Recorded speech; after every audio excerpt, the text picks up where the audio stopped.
Hello everyone, welcome to our YouTube channel. तो आज के इस वीडियो में हम एमएससी मैथमेटिक्स फर्स्ट सेम की जो आपकी बुक है एनालिटिक नंबर थ्योरी, उसकी यूनिट 2 का पार्ट 17 डिस्कस करेंगे। सेमेस्टर कुछ भी हो सकता है, किसी भी सेमेस्टर में आपकी ये नंबर थ्योरी आ सकती है। एनालिटिक नंबर थ्योरी आप टॉपिक से करिएगा क्योंकि हर साल ये सेमेस्टर चेंज कर देते हैं। इससे पहले की वीडियोस आपको हमारे चैनल पर मिल जाएंगी। आप जाके एनालिटिक नंबर थ्योरी नाम से प्लेलिस्ट देखिए, आपको सारी वीडियो सीक्वेंस वाइज मिल जाएंगी। साथ ही साथ हमने एक और सब्जेक्ट कॉम्प्लेक्स एनालिसिस शुरू किया है और I will try my best कि मैं एमएससी मैथ्स के आपको सभी लेक्चर्स प्रोवाइड करूँ। तो शुरू करते हैं आज की थ्योरम से। थोड़ा सा ध्यान से समझना, थ्योरम थोड़ी सी बड़ी है और थोड़ी समझने के लिए मतलब आपको ध्यान से सुनना पड़ेगा। So theorem is let K denote the number of distinct primes dividing n। हमने यहाँ पे K किसे लिया है? नंबर ऑफ डिस्टिंक्ट प्राइम्स जो हमारे n को डिवाइड करते हैं। अब यहाँ पे n क्या है? n है, जैसे आपको un और qn पता है, हमने पिछले वीडियोस में डिस्कस किया था। देखिए un होता है collection of all the elements which are को प्राइम टू n। जैसे कि मैं u7 की बात करूँ तो इसमें 1 से लेकर 6 तक एलिमेंट्स आ जाएंगे, राइट। ऐसे qn क्या होता है? क्वाड्रेटिक रेसिड्यूज का ग्रुप। एक un ग्रुप होता है जो यूनिट्स का कलेक्शन होता है, qn क्वाड्रेटिक रेसिड्यूज का कलेक्शन होता है। What is this quadratic residue? जो un के एलिमेंट्स होते हैं उनका स्क्वायर करते हैं और उनका स्क्वायर करके जो रिमाइंडर आता है वो रिमाइंडर के कलेक्शन को हम qn बोलते हैं। मैं आपको एक एग्जाम्पल से समझाती हूँ तो आपको अच्छे से क्लियर होगा। हम एक un और qn ही समझ लेते हैं पहले। तो अब इस u7 के लिए हम q7 बनाते हैं। तो q7 क्या है? इनके स्क्वायर्स के रिमाइंडर्स का कलेक्शन। तो 1 का स्क्वायर इज़ 1, 1 का रिमाइंडर इज़ 1, 2 का स्क्वायर इज़ 4 एंड 4 का रिमाइंडर इज़ ऑल्सो 4, 3 का स्क्वायर करो तो आता है 9, 9 आपको 7 के साथ रिमाइंडर देता है 2। अब 4 का स्क्वायर करो, 4 का स्क्वायर इज़ 16 और 16 को 7 से डिवाइड करा जाए तो रिमाइंडर इज़ 2। 5 का स्क्वायर इज़ 25, 25 को 7 से डिवाइड करें तो आपका जो रिमाइंडर होगा इट विल बी 4। 6 का स्क्वायर इज 36, 36 को 7 से डिवाइड करें तो रिमाइंडर विल बी 1। तो आपने नोटिस किया हो तो देखिए 1 रिमाइंडर देने वाले 2 एलिमेंट्स हैं, एक 1 और एक 6। फिर आपका 4 रिमाइंडर देने वाले 2 एलिमेंट्स हैं, एक आपका 2 और एक आपका 5। फिर आपका 2 रिमाइंडर देने वाले भी 2 एलिमेंट्स हैं, एक तो आपका 3 का स्क्वायर 9 और एक आपका 4 जिसका स्क्वायर था 16। तो आपके पास 1 के लिए 2 हैं, 4 के लिए 2 हैं, 2 के लिए 2 हैं। अब ये जो मैंने देखा कि 1 रिमाइंडर देने वाले कितने एलिमेंट्स थे, एक 1 था और एक 6। 4 रिमाइंडर देने वाले कितने एलिमेंट्स थे? 2 एंड 5। 2 रिमाइंडर देने वाले कितने एलिमेंट्स थे? 3 एंड 4। तो ये हमने क्लासेस बना दी। एक्चुअली में इन क्लासेस के जो नंबर ऑफ एलिमेंट्स हैं उनको निकालने का फॉर्मूला हम इस थ्योरम में पढ़ रहे हैं।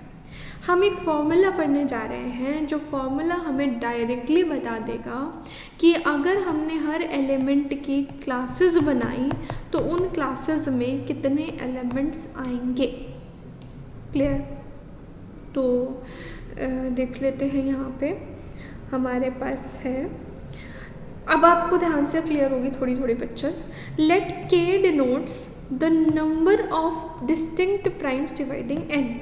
n यहाँ पे कुछ भी हो सकता है। लेट से अगर आपका n 18 है, आप u18 की q18 की बात कर रहे हो तो 18 को डिवाइड करने वाले कितने प्राइम नंबर्स हैं? एक तो 2 है और एक 3 है, ठीक है। आपका और कोई प्राइम नंबर है नहीं जो कि आपका 18 को डिवाइड करता हूँ मैं, क्योंकि 18 की प्राइम फैक्टराइजेशन लिखूँ तो आपका होता है 2 × 3 की पावर 2, ठीक है। तो जो 2 प्राइम इसको डिवाइड करते हैं दे आर 2 and 3। यहाँ तक कोई प्रॉब्लम नहीं हमें। तो यहाँ जो k है, देखो मैं आपको अच्छे से बता रही हूँ कि यहाँ जो वेरिएबल्स यूज़ करें वो किस किस चीज़ के लिए। तो यहाँ k जो है it denotes the number of distinct primes dividing n। तो यहाँ 18 के लिए वो 2 है, k की वैल्यू आपकी 2 है। तो यहाँ 18 की बात करें तो k is 2, n is 18, n आपका वो गिवन नंबर है। अब अगर a आपका कोई एलिमेंट qn से बिलोंग करता है, कोई भी क्वाड्रेटिक रेसिड्यू से एलिमेंट बिलोंग करता है, तो कितने एलिमेंट हैं उस एलिमेंट के लिए कितने एलिमेंट हमें UN में मिलेंगे सच दैट उनका स्क्वायर आपको A देगा, वो नंबर ऑफ एलिमेंट्स निकालने का आपका ये फॉर्मूला है। समझ गए कि नहीं? जैसे कि आप देखिए, अगर मैं U7 की बात करूँ, Q7 की बात करूँ, हमने देखा Q7 में 3 एलिमेंट आए थे, तो हम वेरीफाई करते हैं इस फॉर्मूला से कि क्या Q7 में 3 ही एलिमेंट आने चाहिए थे। तो देखिए कैसे करेंगे। अब 7 n जो है वो आपका क्या है, 7 है, ठीक है। अब n आपका 7 हो गया। अब हम देखते हैं 7 को डिवाइड करने वाले प्राइम कितने हैं। 7 को डिवाइड करने वाला एक प्राइम है खुद 7, यानी कि जो k है वो भी 1 हो गया, क्योंकि number of primes dividing 7 is 1। अब k आपका हो गया 1, n इज योर 7। अब n जो 7 है, 7 देखिए कौन सी कंडीशन को सेटिस्फाई करता है। क्या 7 8 के साथ 0 रिमाइंडर देता है? नहीं। क्या 7 4 के साथ 2 रिमाइंडर देता है? नहीं। तो ये आपके जाएगा अदरवाइज वाले केस में। अब k की वैल्यू 1 है तो 2 की पावर 1 इज 2। तो इसका मतलब हर एलिमेंट के क्लास में आपको कितने एलिमेंट्स मिलेंगे? 2 एलिमेंट्स। अभी हमने Q7 में देखा था कि Q7 में आपके जो 3 एलिमेंट आ रहे थे, एक आ रहा था 1, एक 2, एक 4। तो 1 के लिए भी आपको 2 एलिमेंट्स मिल रहे थे, 1, और 2 के लिए भी 2 एलिमेंट्स थे, 4 के लिए भी 2 एलिमेंट्स थे। मतलब हर एलिमेंट के लिए ऐसे 2 एलिमेंट्स आपको UN में मिलेंगे जिनका स्क्वायर आपको वो रिमाइंडर देता होगा। क्लियर? ये थी हमारी सिंपल सी कहानी। अब सारी चीज़ें हैं कि ये फॉर्मूला जो हमने अभी यहाँ पे देखा और हमने वेरीफाई भी करा अपने U7 और Q7 पे, इसको हम प्रूव कैसे किस तरीके से करेंगे, दिस इज़ द मेन फंडा। क्लियर? तो अब हम चलते हैं इसके प्रूफ पे, जब आपको सब चीज़ समझ आ चुकी है कि भाई n क्या है, k क्या है, और हम इस थ्योरम के थ्रू आखिर क्या समझने वाले हैं। ठीक है, करते हैं शुरू अपने थ्योरम से। थोड़ा सा साफ कर देते हैं ताकि आपको फिर से अगर कुछ मैं मार्क करूँ तो समझ आ जाए। ठीक है, तो इस थ्योरम को प्रूव करने के लिए हमें कुछ रिजल्ट्स यूज़ करने हैं। तो फर्स्ट रिजल्ट जो हमें यूज़ करना है, the first lemma is let n is equals to n1 n2 and so on up to nk का product where the integers ni are mutually coprime. यहाँ हमने जो हमारे पास n गिवन नंबर था उसको हमने 2 नंबर के कुछ नंबर्स के प्रोडक्ट में लिखा, और वो कुछ नंबर जिनके प्रोडक्ट में लिखा ज़रूरी नहीं है वो प्राइम हो, बट वो आपस में कोप्राइम होने चाहिए। आपस में कोप्राइम होने का मतलब क्या है कि उन दोनों के बीच में कोई भी कॉमन फैक्टर ना हो। यानी अगर मेरे को 18 को लिखना है तो आई कैन राइट 2 × 9, क्योंकि ये दोनों कोप्राइम है। ऑल्दो 9 इज़ नॉट प्राइम, लेकिन दोनों आपस में कोप्राइम है, आपस में इनके बीच में कोई भी कॉमन फैक्टर नहीं है। तो यहाँ पे हम क्या कह रहे हैं, n को हमने n1 से nk तक के नंबर्स के प्रोडक्ट के फॉर्म में लिख दिया, जहाँ पे ये जो ni है ये म्यूचुअली कोप्राइम है। अब हमने क्या किया, let f of x be a polynomial. हमने एक f of x polynomial assume किया जिसके इंटीजर कोफिशिएंट्स हैं, और हमने मान लिया कि हर एक i के लिए there are ni congruence classes. मतलब 2 की कुछ क्लासेस बनेंगी, 9 की कुछ क्लासेस बनेंगी। क्लासेस मतलब जो ये 2 रिमाइंडर देती होंगी, 9 की क्लास मतलब 9 रिमाइंडर देने वाले एलिमेंट्स की क्लास। ठीक है, अब अगर मुझे अपने n की नंबर ऑफ क्लासेस निकालनी है तो n की नंबर ऑफ क्लासेस के लिए आप n1 n2 n3 की क्लासेस को मल्टीप्लाई कर दो तो आपको रिजल्ट मिल जाता है। फिर से समझते हैं, यहाँ पे f of x हमने एक पॉलिनोमियल ले लिया जिसके इंटीजर कोफिशिएंट है, और ऐसा मान लिया कि हर i के लिए, मतलब n1 के लिए भी, n2 के लिए भी, n3 के लिए भी, हर n1 n2 n3 के लिए हमें उन क्लासेस को बनाना है जो 0 रिमाइंडर देते हों इनके साथ। समझना ध्यान से, मैंने क्या करा, मैंने ऐसे एलिमेंट्स लिए which are congruent to 0 mod 2, फिर मैंने ऐसे एलिमेंट्स लिए जो which are congruent to 0 mod 9। तो अगर मैं इन दोनों टाइप के एलिमेंट्स का प्रोडक्ट करूं तो मुझे एलिमेंट्स वो मिलेंगे विच गिव्स 0 रिमाइंडर विद 18। समझ गए कि नहीं? तो f of x equal to 0 mod 9 हमने क्लासेस बनाई है इस तरह से, अब अगर हमें चाहिए कि हमारे n के साथ कौन जीरो रिमाइंडर देगा, so we have to just multiply all the classes together.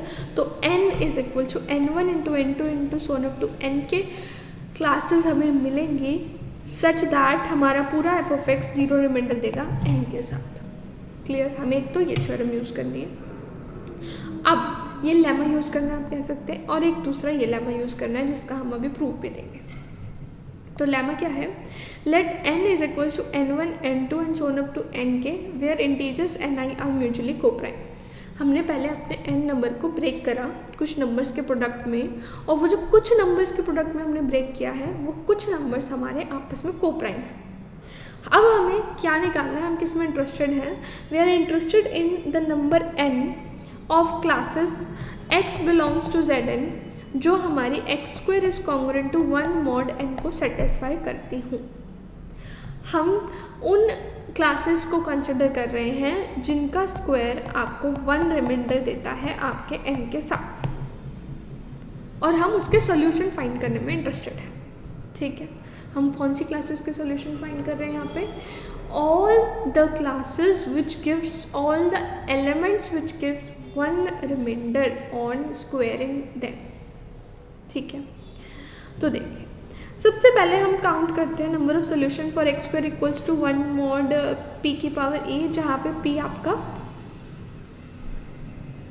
Prime होता है। ठीक है, अब आपको पता है कि हमारा इकलौता इवन प्राइम नंबर 2 है, बाकी सारे प्राइम नंबर्स ऑड होते हैं। तो हमने क्या किया, अगर मैं p को ऑड ले लूँ then there are just 2 classes of solution. p अगर हम ऑड ले लें और फिर हम इस क्लास का सॉल्यूशन निकालें, इस क्लास का मतलब इस क्लास का, जो कि हमारे एलिमेंट्स का कलेक्शन हम उठाएं जिनका स्क्वायर हमें 1 रिमाइंडर देता हो p की पावर e से डिवाइड होने पे। ठीक है, तो देखिए वो नंबर्स जिनका स्क्वायर हमें 1 रिमाइंडर देता है ऑन डिवाइडिंग बाय p की पावर e, जहाँ पे p is my odd number, ऐसे कितने एलिमेंट्स होंगे उसको समझते हैं। ऐसे 2 एलिमेंट्स होंगे, एक +1 और एक -1। तो ऑड नंबर्स के लिए हमारे पास 2 सोल्यूशन निकलते हैं, +1 एंड -1। क्लियरली +-1 तो हमारा सेटिस्फाई करता ही है। अब अगर मैं कन्वर्सली लूँ कि x square is congruent to 1 mod p की पावर e, इसका मतलब है कि आपका p की पावर e एक्स स्क्वायर -1 को डिवाइड करता है। एक्स स्क्वायर -1 को डिवाइड करता है मतलब x -1 और x +1 के प्रोडक्ट को डिवाइड करता है, यानी या तो x -1 को करेगा या x +1 को, फॉर p ग्रेटर देन 2, क्योंकि प्राइम ले रहे हैं हम और ऑड प्राइम ले रहे हैं और इवन प्राइम 2 ही होता है, तो बाकी सारे प्राइम उससे बड़े होंगे।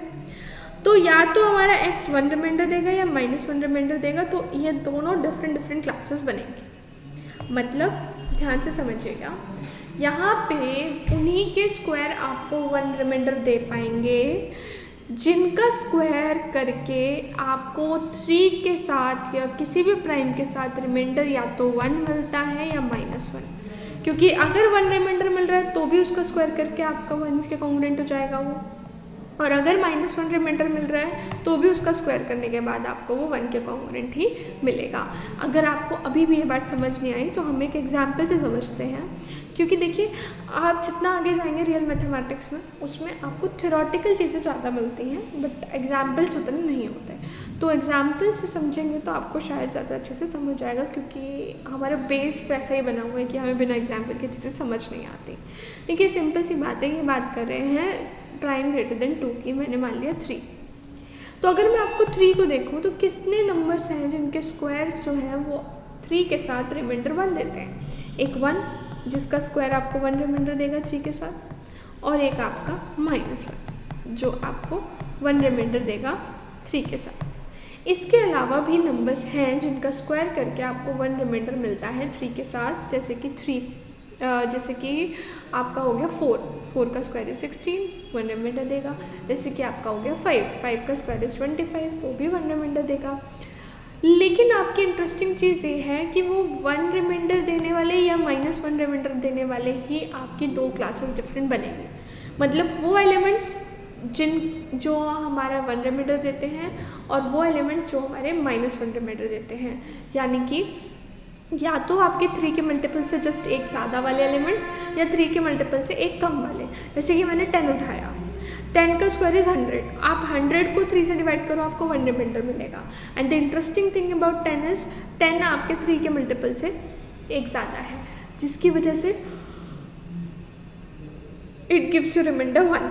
ऐसे ही अगर आप 8 की बात करो तो 8 आपका 3 के मल्टीपल से एक कम है, तो ये आपको -1 रिमाइंडर देगा। और अगर आप 8 का भी स्क्वायर करो विच इज 64, वो भी आपको 3 के साथ 1 रिमाइंडर ही देता है।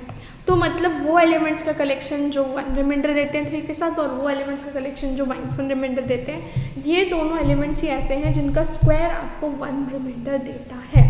तो इसका मतलब ऑड के लिए आपको 2 डिफरेंट क्लासेस मिल गई। ठीक, तो हमारे पास एग्जैक्टली 2 क्लासेस होंगी अगर हमारा p जो है वो एक ऑड प्राइम है। लेकिन अगर p मेरा ऑड प्राइम नहीं है तो p मेरा 2 होगा। अब p मेरा 2 है और 2 की फिर कुछ पावर्स होंगी। अब 2 की क्या क्या पावर्स हो सकती हैं? 2 की पावर हो सकती है 1, 2 की पावर 2, 2 की पावर 3, 2 की पावर 4, ऐसे सो ऑन। अब मैं 2 की पावर 1 और 2 की पावर 2 का अलग से निकालते हैं, फिर बाकियों के लिए हम एक फॉर्मूला जनरलाइज करेंगे। तो अगर मेरा p की पावर 2 है, मतलब ये हमारे इसकी बात कर रहा है, तो एक ही क्लास बचती है, वो होती है उनकी क्लास जो हमारे 1 रिमाइंडर देते हैं। जो भी नंबर्स आपके 1 रिमाइंडर देंगे उन्हीं का स्क्वायर आपको 1 रिमाइंडर दे पाएगा p की पावर e के साथ, बाकियों का नहीं। अब देखिए, आपने ये सोच रहे होंगे कि -1 रिमाइंडर वाले क्यों नहीं लिए। तो भाई 2 के साथ 1 रिमाइंडर या -1 रिमाइंडर देने वाले जो एलिमेंट्स होते हैं वो सेम ही होते हैं, क्योंकि 2 देता ही 2 रिमाइंडर्स है, या 0 या 1। और जो 1 रिमाइंडर वाले एलिमेंट्स होते हैं वो आपके 1 रिमाइंडर भी दे सकते हैं और -1 भी। फॉर एग्जाम्पल मैंने 3 की बात करी, 3 को 2 से डिवाइड करूँ तो आपका 2 2 से 4 लेके -1 रिमाइंडर भी आ सकता है, और वहीं 2 1 से 2 लेके रिमाइंडर 1 भी आ सकता है।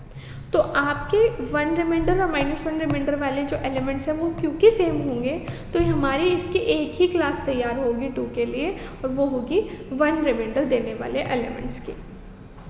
अगर मैंने 2 की पावर 1 तो हो गया, तो 2 क्लासेस मिल रही हैं। अब मैंने अगर ले लिया 2 की पावर 2, तो यानी p की पावर ही 4 बन गया। अब फिर से 2 क्लासेस आ जाएंगी +-1। अब बात करते हैं 2 की पावर 3 या उससे बड़ी पावर की। 2 की पावर 3 हो गया, 2 की पावर 4 हो गया, 2 की पावर 5 हो गया। उसके लिए एक फॉर्मूला जनरलाइज किया है। एक तो +-1 तो देखो है ही, उसमें तो आप कुछ कह ही नहीं सकते। बाकी और कितने एलिमेंट्स होंगे उसके लिए एक फॉर्मूला है 2 की पावर e -1 +-1।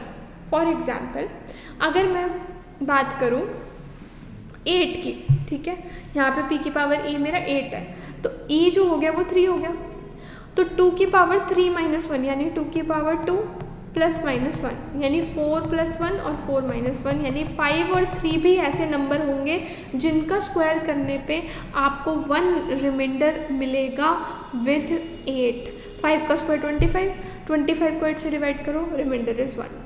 देन 3 का स्क्वायर 9, 9 को 8 से डिवाइड करो, रिमाइंडर इज 1। इसका मतलब 2 एलिमेंट तो यहाँ से आए और 2 एलिमेंट ये रहे, तो इन टोटल 4 क्लासेस होती हैं तब जब आपकी e की वैल्यू 3 या 3 से बड़ी है, यानी 2 की पावर e का जो आंसर है वो 8 या 8 से बड़ा है, तो 4 क्लासेस होती हैं। अब देखिए यहाँ तक का जो निचोड़ हम एक बार लिख लेते हैं। यहाँ तक आपको अगर बात समझ आ गई हो तो अगर मेरा n ऑड प्राइम है, मतलब एलिमेंट ऑड प्राइम है, तो उसकी 2 क्लासेस आती हैं, ठीक है। अगर मेरा जो वो नंबर है वो एक इवन है और 2 है, 2 की पावर 1 के लिए नंबर ऑफ क्लासेस इज़ 1, 2 की पावर 2 के लिए number of classes is 2, and 2 की पावर 3 या उससे बड़े के लिए, ठीक है, 2 की पावर 3 या उससे बड़े नंबर के लिए नंबर ऑफ क्लासेस कितनी होंगी? 4 हमने अभी फॉर्मूला से निकाल के देखी, 2 तो थी वो +-1 वाली और 2 हमने फॉर्मूला से निकाली थी। यहाँ तक की सारी कहानी हमें अब समझ आ चुकी है, ठीक है। नाउ इन जनरल n को हम n1 n2 nk का प्रोडक्ट लिख रहे हैं, ठीक है, वेयर ni हमारा क्या है? ni हमारे कुछ प्राइम्स की पावर्स है। अब हमने इसे प्राइम फैक्टराइजेशन कर दिया n का। पहले हम नॉर्मल फैक्टराइजेशन कर रहे थे, अब हमने प्राइम फैक्टराइजेशन कर लिया, ठीक है। अब हम इसके लिए फॉर्मूला बनाएंगे। देखो we have just seen that for each odd p की पावर आई यहाँ पे 2 क्लासेस होती हैं Zn में जो हमारी सोल्यूशन को सेटिस्फाई करती हैं। अब अगर मैं पी आई की वैल्यू 2 ले लूँ तो हमारे पास क्या हो सकता है 1, 2 या 4 हो सकता है। क्यों? क्योंकि 2 की पावर 1 है तो 1 क्लास, 2 की पावर 2 है तो 2 क्लास, और 2 की पावर 3 या उससे ज़्यादा है तो आपकी नंबर ऑफ क्लासेस कितनी बन रही थी? 4 क्लासेस। यहाँ तक की बात आपको समझ में आ गई होगी। क्लियर? अब हम आगे बढ़ते हैं। अब हमारे पास n जो है वो n1 n2 से लेके n तक का प्रोडक्ट है। ठीक, इन Zn x² equal to 1 mod n का हमें सोल्यूशन निकालना है। ठीक, by solving the simultaneous congruence x² is congruent to 1 mod n है। तो देखिए अब इसका फॉर्मूला कैसे तैयार हुआ वो समझते हैं। अब कह रहे हैं कि अगर आपका नंबर जो है वो 0 रिमाइंडर देता है 8 के साथ, ध्यान से समझना, अगर हमारा नंबर 0 रिमाइंडर देता है 8 के साथ, ठीक, देखो तो 8 का मल्टीपल होगा, या तो 8 होगा या 16 होगा या 24 होगा या सो ऑन। अब आप इसमें देखो तो सब में 8 8 तो आ ही रहा है, साथ में 1 3 5 ऐसे नंबर्स आएंगे। ठीक है, अब समझना 8 मेरा 2 की पावर है, मेरा कोई भी नंबर है उसमें 2 की कुछ पावर होगी और बाकी सारे ऑड प्राइम्स की कुछ पावर होगी, 3 की कुछ पावर, 5 की कुछ पावर, अगर मैं इसे प्राइम फैक्टराइजेशन करती हूँ। तो देखिए 2 कितनी बार आ रहा है ये पता नहीं, कितनी भी बार आ सकता है। n आपका अगर 0 रिमाइंडर देता है तो 2 मेरा कितनी भी बार आ सकता है, और 2 जितनी भी बार आएगा उसकी पावर पे डिपेंड करेगा कि उसकी क्लासेस कितनी बनेंगी। राइट, अब क्योंकि 8 है तो कम से कम 2 3 बार आ रहा है, 3 या 3 से ज़्यादा बार ही आएगा, और 3 या 3 से ज़्यादा के लिए हमारे पास 4 क्लासेस निकलती थी। तो 2 की पावर कुछ भी हो उसके लिए मेरी जो नंबर ऑफ क्लासेस हैं वो 2 की पावर कितनी निकल गई? जितने मेरे 2 आ रहे हैं। यहाँ तक क्लियर है? जितने भी 2 आ रहे हैं 2 की पावर उतनी मेरी क्लासेस हो जाएंगी। ठीक, अब मतलब 2 कितनी बार आ रहा है इस पर डिपेंड करता है। बाकी क्या बचे? Odd primes. ठीक है, बाकी हमारे क्या बचे? Odd primes. अब हर ऑड प्राइम के लिए 2 2 हैं, और ऐसे कितने ऑड प्राइम्स हैं? ऐसे कितने ऑड प्राइम है? 2 की पावर k माइनस 2। कितने ऑड प्राइम्स हैं? 2 की पावर k माइनस 1, क्योंकि एक ही तो प्राइम अलग किया, बाकी सारे तो नंबर ऑफ प्राइम्स हमने लिख ही दिए। ठीक, अब इसमें 2 की पावर में हमारा ये चीज़ क्लियर हो गई कि इसका आंसर हमारा 2 की पावर k माइनस 1 है। ठीक, और यहाँ पे 2 के कितने थे? 2 की अगर हम बात करें तो उसके हमने कितने वो निकाले थे? ni अगर मेरा 2 ले लिया हमने तो 1 2 और 4, ठीक है, 3 क्लासेस निकल के आई थी। यहाँ तक आपको समझ में आ गया? देखिए अगर मैंने 8 के मल्टीपल्स लिए तो 8 के मल्टीपल्स को रिप्रेजेंट कैसे किया जाएगा, सबसे ज़्यादा ज़रूरी उसको समझना है। 8 के मल्टीपल्स को रिप्रेजेंट करने के लिए 2 की तो कुछ पावर होगी ही होगी, साथ में आपके पास ऑड प्राइम्स होंगे। अब वो ऑड प्राइम्स कितने होंगे वो पता नहीं, लेकिन ये 2 की पावर कितनी होगी इसके लिए हम श्योर हैं, 2 की पावर 3 या 3 से ज़्यादा होगी। अब 2 की पावर 3 के लिए हमने ध्यान से यहाँ पे देखा था कि हमारे पास कितने थे? 3 इसके वो निकल रही थी क्लासेस। ठीक, तो 2 की पावर की वजह से 4 क्लासेस हो गई, है ना? 4 क्लासेस हमारे पास हो गई 2 की पावर 2 के लिए। इसके लिए 2 की पावर 1 के लिए क्या था? 1 क्लास होती थी, 2 क्लास होती थी, 4 क्लास। 4 क्लास कब होती थी? जब आपकी ई की वैल्यू 3 या 3 से बड़ी हो। तो इसके लिए तो 4 क्लासेस हो गई, क्योंकि n जो है वो 3 या 3 से बड़ा ही होगा, मतलब 2 की जो पावर है। ठीक, अब बाकी के बचे ऑड प्राइम्स। ऑड प्राइम्स कितने बचे? k minus 1। अब ये जो 4 है इसको हम 2 की पावर 2 लिख सकते हैं, और वहाँ पे 2 की पावर k माइनस 1 आ गई, क्योंकि हर एक ऑड प्राइम के 2 2 क्लासेस होंगी, और ऐसे k माइनस 1 ऑड प्राइम से तो 2 की पावर k माइनस 1। अब ये मल्टीप्लाई में पावर्स ऐड हो जाएंगी तो ये बन जाएगा 2 की पावर 2 प्लस k माइनस 1, यानी 2 की पावर k प्लस 1। तो हमारा ये तो क्लियर हो गया कि भाई अगर हमारा n जो है वो 0 रिमाइंडर देता है 8 के साथ, तो नंबर हमारा इससे निकल सकता है, इस फॉर्मूला से। अब बात करते हैं जब n हमारा 2 रिमाइंडर देता है 4 के साथ, तो क्या फॉर्मूला तैयार होता है। अगर n जो हमारा है वो 2 रिमाइंडर देता है 4 के साथ, तो आप नंबर्स को ध्यान से सोचिए किस टाइप के होंगे। तो नंबर्स होंगे 4 से डिवाइड करने पे 2 रिमाइंडर देने वाले, मतलब 4 के टेबल में आने वाले नंबर से 2 ज़्यादा, यानी 6, 10 और आपका 14, आपका 18, 22, ये सारे नंबर्स। अब आप इन सब नंबर्स को नोटिस करो तो 2 इंटू 3, 2 इंटू 5, 2 इंटू 7, एक तो हर एक में 2 ही आ रहा है। और 2 के कितनी क्लासेस बनती हैं? सिर्फ एक क्लास, तो number of classes of 2 is 1। और बाकी जितने ऑड नंबर्स हैं उनकी सबके कितनी क्लासेस बनेंगी? उनके सबके 2 क्लासेस बनेंगी। और ऑड नंबर कितने हैं इनको डिवाइड करने वाले? वो आपका है 2 की पावर k माइनस 1। तो आंसर विल बी 2 की power k minus 1 into 1 which is 2 की पावर k माइनस 1। क्लियर? ऐसे ही अगर अदरवाइज वाला केस लें तो अदरवाइज में हमारे कौन कौन से बचते हैं? हमारा बचता है अदरवाइज वाला केस, मतलब हो गया जो ना तो 2 रिमाइंडर देता है 4 के साथ और ना ही 0 रिमाइंडर देता है 8 के साथ। तो जैसे कि हमारा हो गया 1 हमारा ना तो 2 रिमाइंडर देता है 4 के साथ, ना 0 8 के साथ। अगर हम बात करें 2 की, तो वो आएगा हमारे सेकेंड कैटेगरी में। ठीक है, ऐसी जो हमारी लास्ट कैटेगरी है वो है अदरवाइज वाली, उसमें हमारे वो नंबर्स आएंगे जो 1 या 3 रिमाइंडर देंगे, तो वो ऑब्वियसली 2 की पावर में नहीं। देखिए अब मैं बाकी नंबर्स की बात करूँ, बाकी नंबर्स हम देख रहे हैं ना हमारे क्या क्या आ रहे हैं जो ना तो 2 रिमाइंडर देते हैं, तो जैसे कि हो गया 3, जैसे कि हो गया आपका 1। ठीक है, 2 रिमाइंडर देता है ना 0 रिमाइंडर देता है। ऐसे ही हम बात कर सकते हैं 5 की, इस तरह से हमारे पास नंबर्स आ जाएंगे, राइट। तो उसके लिए हमारे पास क्लासेस कैसे निकलेंगी, क्योंकि वो सारे ऑड होंगे और हर एक का 2 2 2 2 होगा, और क्योंकि ऐसे k प्राइम्स होंगे जो उसे डिवाइड करेंगे तो 2 की पावर k आपका फॉर्मूला बच जाएगा, क्योंकि वो सब ऑड नंबर्स ही बचते हैं 1 3 5 7 वाले, बाकी सब नंबर्स हमने यहाँ पे यूज़ कर लिए। क्लियर? तो ये सारी चीज़ अगर आपको बहुत अच्छे से समझ आ गई तो बस अब हमारा मेन थ्योरम थोड़ी सी रह गई। अगर मैं a लूँ qn से तो हमें एक s मिलेगा un के अंदर, सच दैट s का स्क्वायर हमें a रिमाइंडर देगा। तो अब कोई भी एलिमेंट t अगर मैं un का उठाऊँ, उसका किस फॉर्म का होगा? t equals to s into x form का।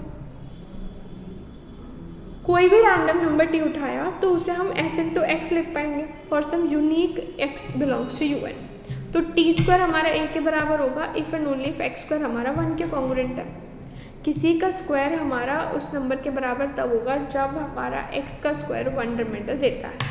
ठीक है, तो इसीलिए ये फॉर्मूला हमारा सेम का सेम रेडी हो गया, क्योंकि हमने जो पिछला लेमा डिराइव किया था वो 1 रिमाइंडर वालों के लिए ही किया था। क्लियर और नॉट? तो यहाँ से हमें ये थ्योरम का मतलब समझ आया कि ये थ्योरम हमें क्या फाइंड करने में हमारी मदद करती है और किस तरीके से। अगर आपको वीडियो पसंद आई हो, अच्छी लगी हो, हेल्पफुल लगी हो, then don't forget to like the channel, like the video, subscribe to the channel and press bell icon to get the notifications of all our videos. That's all, मिलेंगे नेक्स्ट वीडियो में, तब तक के लिए bye bye, take care.